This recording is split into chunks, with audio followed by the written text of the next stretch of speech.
Senator Hawley. Thank you, Mr. Chairman.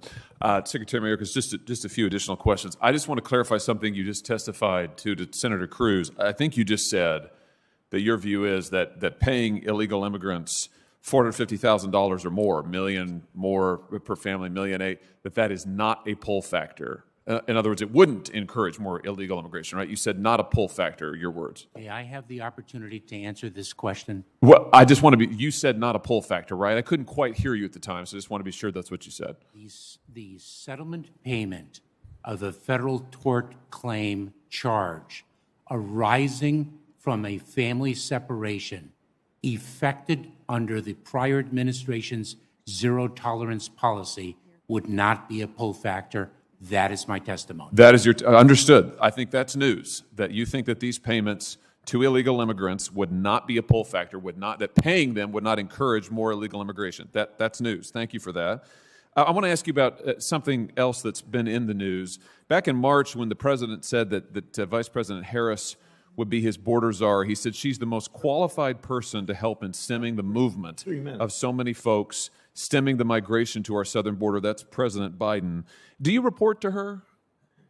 Senator, I report to the Vice President and the President, and your question misstates the facts.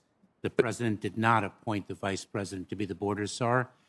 He asked her to lead the effort in addressing the root causes of irregular migration. Those are two very different things. I see.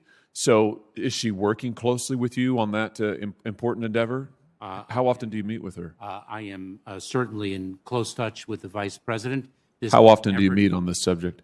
I've met with the Vice President more than a handful of times. But more than a handful? Well, so what's that mean? 6 or 7 times in the last year? Oh, no. First of all, I have not been in office for a year, Senator. Secondly, I am in close touch. So she's very involved in the department's policies and in what's happening at the southern border. You've traveled to the border together?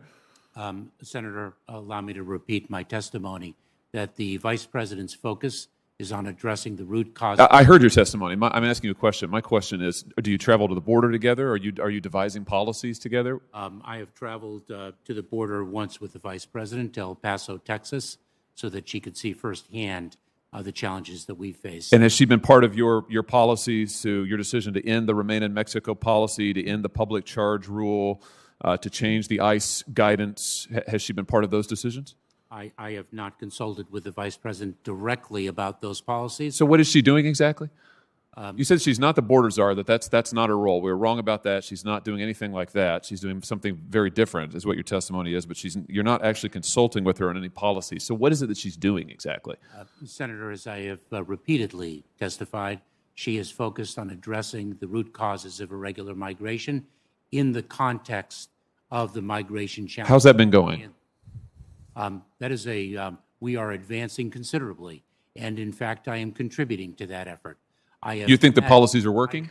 I have met with the leadership in Mexico, in Guatemala, in El Salvador, in Honduras, and other countries to address. And those efforts are working? That's been successful? Oh, this is a Time's process expired.